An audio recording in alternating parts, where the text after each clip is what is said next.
Assalamualaikum warahmatullahi wabarakatuh. Salam sejahtera bagi kita semua. Salam. Om Swastiastu, Namo Buddhaya, salam kebajikan. Sebelumnya saya ucapkan terima kasih kepada Bapak Ahmad Afif, Magister Sains selaku dosen pengampu mata kuliah Teknologi Informasi Kesehatan, yang telah memberikan kesempatan untuk kami mempresentasikan hasil diskusi. Saya, Elsa Olivia Kusuma, selaku moderator jalannya presentasi pada pagi hari ini.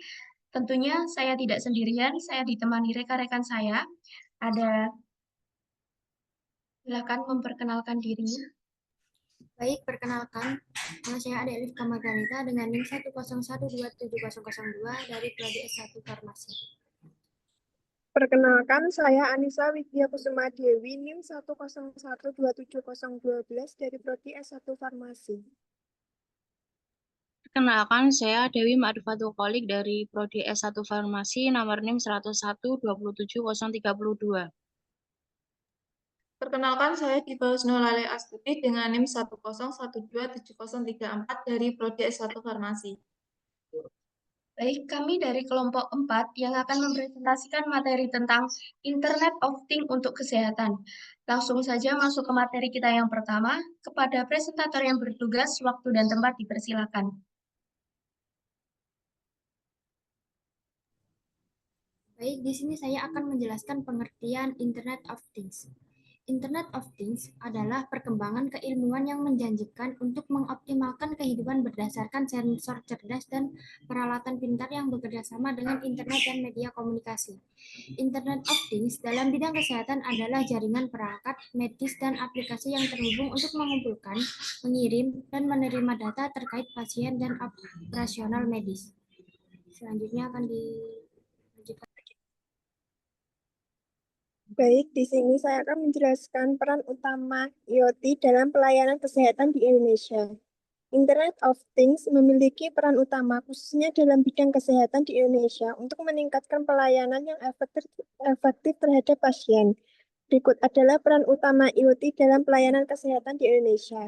Yang pertama, pemantauan kesehatan jarak jauh. IoT dalam bidang kesehatan adalah kemampuan untuk memantau kondisi pasien jarak jauh dengan jaringan sensor nirkabel atau GCN. Yang kedua, manajemen rantai pasokan obat.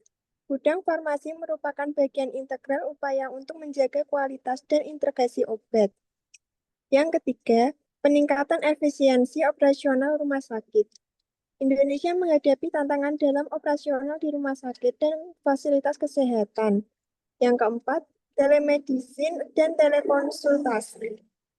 Telemedicine adalah layanan kesehatan jarak jauh menggunakan teknologi informasi kesehatan untuk membantu layanan kesehatan.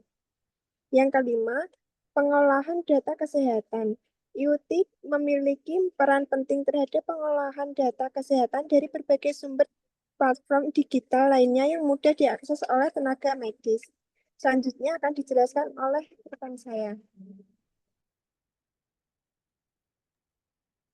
Baik, terima kasih atas waktunya. Saya di sini akan menjelaskan tentang contoh teknologi IoT dalam manufaktur farmasi. Teknologi IoT membantu manufaktur farmasi, pergudangan, pengamasan, dan manajemen rantai pasokan. IoT juga membantu meningkatkan kualitas produk, mengurangi kesalahan, dan meningkatkan produktivitas obat-obatan. Internet of Things telah membantu seluruh bagian farmasi. Teknologi yang mempengaruhi manufaktur farmasi adalah yang pertama, mekanika industri. Sistem ini sangat membantu dalam mekanik industri dan memantau mesin dalam memasukkan semua data fasilitas yang relevan dalam satu panel kontrol. Yang kedua, pemeriksaan bahan. Teknologi lain yang mempengaruhi manufaktur farmasi adalah pemeriksaan bahan. IoT akan menghubungkan perangkat dengan internet dan jaringan. Perangkat inilah yang akan melacak ketersediaan bahan secara real-time. Yang ketiga, logistik. Setelah pembuatan produk, industri farmasi akan mengirimkan barang akhir dari area manufaktur ke pasar. Yang keempat, optimalkan uji klinis. Sebelum memproduksi obat baru di pasaran, obat tersebut harus melewati beberapa tahap uji coba. Salah satunya adalah uji klinis. Uji klinis juga dapat dilakukan dengan bantuan perangkat yang terhubung dengan IoT.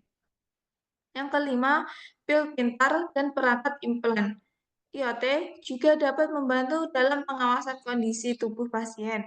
Pil pintar adalah pil kecil, sedangkan perangkat implan adalah perangkat yang disuntikkan pada tubuh pasien. Perangkat ini membantu mendeteksi perubahan terkecil pada tubuh pasien dan menyediakan data secara real-time atau memantau perubahan pasien pasca implantasi. Selanjutnya akan dijelaskan rekan saya. Baik, berikut cara kerja IoT. Yang pertama, pengumpulan data melalui sensor dan perangkat wearable. Cara kerja Internet of Things atau IoT dalam bidang kesehatan diawali dengan pengumpulan data menggunakan sensor dan perangkat wearable.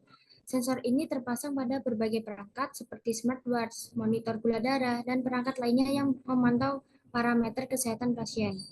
Yang kedua, perangkat wearable ini mengukur sebagai parameter vital seperti detak jantung, tekanan darah, kadar gula, dan suhu tubuh secara terus-menerus. Yang ketiga, pengiriman data secara real-time ke platform cloud.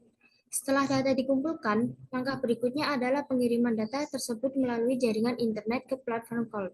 Platform ini berfungsi sebagai tempat penyimpanan dan pengolahan data kesehatan. Proses ini melibatkan teknologi komunikasi nirkabel seperti Wi-Fi, Bluetooth Low Energy, dan jaringan seluler memfasilitasi pengiriman data kesehatan pasien secara cepat dan efisien. Yang keempat, analisis data dengan big data dan machine learning. Data yang sudah terkumpul kemudian akan diproses analisis melalui big data dan machine learning. Disinilah algoritma cerdas akan menjalankan perannya. Penerapan algoritma cerdas dan machine learning memungkinkan menganalisis data kesehatan yang komprehensif, mendeteksi pola tren dan anomali yang berpotensi menunjukkan perubahan kondisi kesehatan pasien. Misalnya, machine learning dapat menganalisis data detak jantung pasien dan mendeteksi pola yang mungkin beresiko penyakit jantung. Selanjutnya akan dijelaskan oleh rekan saya. Keuntungan penggunaan IoT di kesehatan. Yang pertama, efisiensi operasional layanan kesehatan. Itu penyediaan pelayanan kesehatan dapat dengan efisien memastikan alat-alat medis berfungsi dengan baik.